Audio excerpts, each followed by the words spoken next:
اس آیت پاک میں جو آپ کے سامنے خطبہ کے بعد تلاوت کیا، 3 باتوں کا ذکر کیا۔ منہا خلقناکم، ایک، اے انسانوں ہم نے تم کو اس مٹی سے پیدا کیا، اور دوسری بات وفیہا نعیدکم، پھر ہم تم کو اسی میں واپس کر دیں گے، لوٹا دیں گے، پھیر دیں گے۔ پھر تیسری بات وَمِنْهَا نُخْرِجُكُمْ تَارَةً أُخْرَىٰ، اور پھر ہم تم کو دوبارہ اسی مٹی سے نکالیں گے۔ یعنی تم کچھ نہیں تھے، تمہارا استعمال نہیں تھا، تمہارا وجود نہیں تھا، ہم نے تمہیں پیدا کیا اس مٹی سے۔ جنوں کو پیدا کیا آگ سے، فرشتوں کو پیدا کیا نور سے، اور انسانوں کو پیدا کیا مٹی سے۔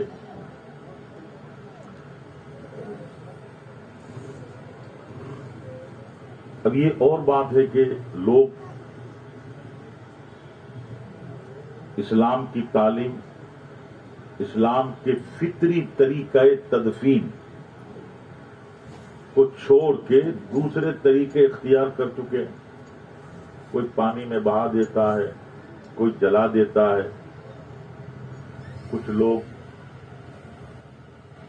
ایک کمرے میں جہاں دھوپ پڑتی ہو، دھوپ میں رکھ چھوڑتے ہیں گیدھوں کے کھانے کے لیے۔ طریقے الگ الگ لوگوں نے ایجاد کر لیے، ورنہ اصل طریقہ جو ہے وہ یہی ہے کہ مردہ کو دفنایا جائے۔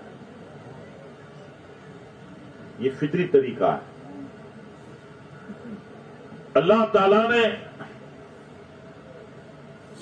سمجھ والوں کو، علم رکھنے والوں کو، دانش رکھنے والوں کو چنتا کی، سمجھ کی اور غور و فکر کی دعوت دی ہے۔ اے انسانوں تم کچھ نہیں تھے، تمہارا استعمال نہیں تھا، تمہارا وجود نہیں تھا، مگر ہم نے تمہیں پیدا کیا اس مٹی سے، اور پیدا کیا ہے تو ہم نے ایک بہت بڑے مقصد کے لیے پیدا کیا، اور اس مقصد پر تمہیں چلانے کے لیے اللہ تعالیٰ نے ہر دور میں نبی عطا کیے، رسول عطا کیے، دین دیا، شریعت دی، کتاب دی، اور جب آخری زمانہ آیا، آخری دور آیا، تو اللہ تبارک و تعالیٰ نے دین اسلام کو کامل کر دیا۔ دین اسلام کو، کیونکہ اسلام در حقیقت آدم علیہ السلام سے شروع ہوا۔ اسلام کوئی 1400 ساڑھے 1400 سالہ مذہب دین نہیں ہے۔ اسلام اس زمین پر حضرت آدم علیہ السلام سے پہلے بھی، جب انسان نہیں تھے، جن تھے، تو جنوں کا دین بھی یہی تھا، لا الہ الا اللہ، لا الہ الا اللہ، اور وہ بھی اللہ ہی کی فرما برداری کرتے تھے جو جن مومن تھے، یا آج جو جن مومن ہیں۔ تو یہ دین، یہ مذہب کوئی 1400 ساڑھے 1400 سال پرانا نہیں ہے، بلکہ خالق کے کائنات نے فرشتوں کو پیدا کیا، تو فرشتوں کا بھی یہی کلمہ ہے، لا الہ الا اللہ۔ یعنی آپ گنتی نہیں کر سکتے۔ البتہ یہ کہ انسانوں میں آدم علیہ السلام کے زمانے سے اسلام رائج ہوا، اور ہر زمانہ، نبی کا زمانہ، رسول کا زمانہ آیا، ہر زمانہ کے نبی، ہر دور کے رسول علیہم الصلاۃ والتسلیمات وہ کتاب لاتے رہے، وحی لاتے رہے، اپنی شریعت یا اگلے رسول کی شریعت کی طرف اللہ کے بندوں کو دعوت دیتے رہے، بلاتے رہے۔ یہ اسلام ہی تھا۔ مگر ہمارے آقا صلی اللہ علیہ وسلم اس زمین پر اسلام کے عالمی سطح کے